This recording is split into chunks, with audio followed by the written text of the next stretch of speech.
Hi, first grade friends. Happy Friday. We've made it through 1 week of this distance learning business, and I hope that you've all been working hard, getting your stuff done, and that you've learned a few things this week about telling time and compound words, and practice some spelling words and do some reading. Take this off. So we are on chapter 5 of The Mouse and the Motorcycle. In our last chapter, Keith and Ralph realized they can talk to each other. And Ralph figured out how to ride the motorcycle. So chapter 5 is called Adventure in the Night. When Ralph had mastered riding the motorcycle on the threadbare carpet, he went bumping over the roses on the less worn parts under the dresser and the bedside table. That was fun too. "Hey," whispered the boy, "come on out where I can see you." Ralph shot out to the moonlight where he stopped, sitting jauntily on the motorcycle with one foot resting on the floor. "Say," he said, "how about letting me take her out in the hallway? Just for a little spin to see how fast she'll go." "Promise you'll bring her back?" asked Keith. "Scout's honor," answered Ralph, who had picked up many expressions from children who had stayed in room 215. "Okay, I'll tell you what," said Keith. "You can use it at night, and I'll use it during the daytime. I'll leave the door open an inch so you can get in. That way you can ride it up and down the hall at night." "Can I really?" That was more than Ralph had hoped for. "Where do you want me to park it when I come in?" he said. "Someplace where the maid won't step on it," answered the boy. "That's easy. Under the bed. She practically never cleans under the bed." "Yes, I know," agreed Keith. "I looked. There's a lot of dust mites back there." "Please," Ralph was pained. "Oh, sorry," said the boy. "That's what my mother calls bunches of dusty fluff under the bed." "My mother doesn't," said Ralph. "Now how about opening the door?" The boy put his hand on the doorknob. Hey, there's a compound word again. "You won't let anything happen to my motorcycle, will you?" he asked. "You know I wouldn't let anything happen to a beauty like this," said Ralph. "See that you don't, and don't stay out too late." The boy opened the door and permitted Ralph to putt out into the dim light of the hallway. Ralph had a scary feeling he was on the threshold of adventure. There were no beds or chairs for him to dart under in case of danger. The floor creaked. Someone was snoring in room 214. Across the hall, outside in the pines, an owl hooted, sending prickles up Ralph's spine. Ralph controlled the trembling of his paws while he hesitated outside the door to consider the possibilities of the hall, which was carpeted down the center, leaving 2 smooth highways of bare floor on either side along the baseboards. It did not take Ralph long to decide what to do. He picked up his tail, took a deep breath, bent low over the handlebars, flattened his ears, and sped down the straightaway as fast as the motorcycle would go. He could feel his whiskers swept back by the force of the speed. It was glorious. Ralph had never ventured so far from home before. The old wooden hotel, cooling in the night air, snapped and creaked, but Ralph was brave. He was riding a motorcycle. He passed room 213, ran out of breath, let momentum carry him past another noisy snorer in room 211. On down the hall to the elevator, the mysterious elevator that carried people to that wonderful place Ralph had heard so much about, the ground floor. When Ralph came to the stairs, he stopped to look down, knowing it was impossible to ride a motorcycle downstairs, and at the same time wishing he could see for himself the wonders that lay below. He sniffed the air, and it seemed to him that he could smell the strange foods he had heard about. Cinnamon buns with sticky frosting, turkey stuffing, and pancakes with maple syrup. That sounds delicious. A ray of moonlight from a window glinted on the glassy eye of a mounted deer's head over the stair landing and startled Ralph, sending him off down the hall, past the broom closet and the linen room, to the end of the hall where he executed a sharp turn and started back. Exhilarated by speed, kind of excited by, Ralph raced up and down. Once, when he heard some people getting out of the elevator, He had to duck behind the curtain of the window at the end of the hall. Toward midnight, he passed his Aunt Sissy scurrying along the baseboard. He waved and nearly lost control of the motorcycle. Aunt Sissy stopped to stare while Ralph rode on, feeling pleased with himself, and at the same time sorry for Aunt Sissy. Poor, frightened thing with only her feet to carry her from one crumb to the next. Up and down the hall raced Ralph, until, after an especially noisy burst of speed outside room 211, he was startled to hear a dog bark inside a room. Now it was Ralph's turn to be frightened. Uh-oh, he thought. I'd better be careful. If there was one thing Ralph disliked, it was people who traveled with dogs. Dogs always sniffed around where they had no business sniffing. Once, a dog had even barked into the mouse hole in room 215. It was days before Ralph's mother got over that.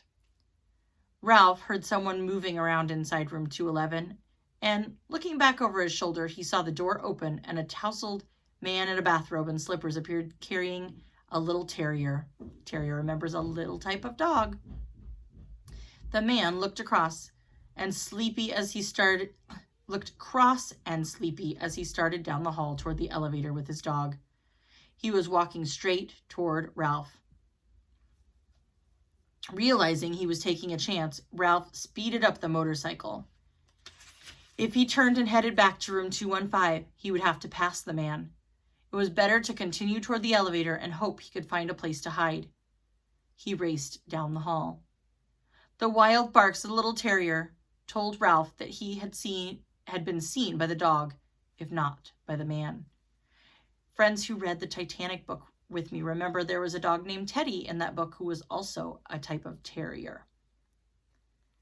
Shut up, muttered the man to his dog. I'm going to walk you. You don't have to wake up the whole hotel. Ralph reached the elevator where he drove around behind the ashtray on a stand behind the door. He stopped and waited, tense and frightened. Outside, an owl was silent, and hooted again. A sudden breeze rattled windows and banged a door. Ralph's teeth began to chatter. The dog whimpered, but the man walked straight past Ralph, pushed a button, and in a moment stepped into the elevator. Whew, thought Ralph, when the elevator door had closed on the sleepy man and his noisy dog. Maybe he had better lie low for a while. In a few minutes, the elevator returned to the second floor. As the man stepped out, the little dog looked over his shoulder and spied Ralph parked behind the ashtray stand. Because the dog was a captive and he was free, Ralph could not resist sticking out his tongue and waggling his paws around his ears as a gesture that he'd learned from children in room 215, and one he knew was sure to arouse anger. Let me at him, barked the little terrier. Cut it out, grumbled the man, fumbling for the doorknob of room 211, while Ralph, a daredevil now, rode in giddy circles around the ashtray stand. He had a feeling of cockiness he had never had known before. Who said mice were timid? Ha! When the morning song of birds in the pines grew louder than the snores of the guests and dawn slipped through the window at the end of the hall, Ralph knew it was time to return to room 215. There, he was shocked to discover the door shut. Only then did he recall the draft in the night and the slam of a door. He got off the motorcycle and pounded on the door with his fist, but what sleeping boy could hear a mouse beating on a door? Ralph knew from experience that he could flatten himself out and crawl underneath the door of room 215, but there was no way he could get the motorcycle through the crack, not even by laying it on its side and pushing. The handlebars were too wide. Ralph dismounted from the motorcycle, sat down, and leaned back against the baseboard, prepared to guard the motorcycle until Keith awoke and discovered the door blown shut. He was tired after a night of such great excitement and full of dreams. Now that he had seen the hall, he could no longer be satisfied with just room 215. It was not enough. He longed to see the rest of the world, the dining room and the kitchen, the storeroom, the garbage cans out back. He wanted to see the game room where he was told grown-up people played games with cards and balls and paddles. He wanted to go outdoors and brave the owls to hunt for seeds. Ralph, a growing mouse who needed his rest, dozed off against the baseboard beside the motorcycle. After the experiences of this night, he would never be the same mouse again. The next thing Ralph knew, Matt, the bellboy, was standing over him. "Aren't you out pretty late?" Matt asked, causing Ralph to jump to his feet even though he was not entirely awake. "You should have been in bed long ago, but I suppose you were out till all hours speeding around on that motorcycle." Ralph had seen Matt many times, but this was the first time the old man had spoken to him. He was astonished to discover they spoke the same language. Even so, Ralph stood in front of the motorcycle. Any way he tried to take it away from him, he would have to fight Ralph first. "Nice little machine you got there," remarked Matt. "Kinda wish I was young enough to ride one myself. Must be fun speeding along, making all that noise." Ralph realized that Matt was a friend. "Say," he began, "how about helping a fellow out?" "Sure," agreed Matt. "What can I do for you?" "Open that door a crack, just enough so I can ride through. I promised the boy I'd park his motorcycle under the bed." "Good place," said Matt. "The maid never cleans up underneath there if she can help it." Very quietly, he turned the knob and opened the door just enough for Ralph to ride through.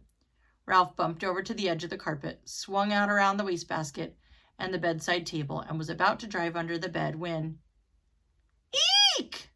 screamed the boy's mother, who was standing in the doorway between 215 and 216 in her bathrobe, with her hair up in rollers. "A mouse!"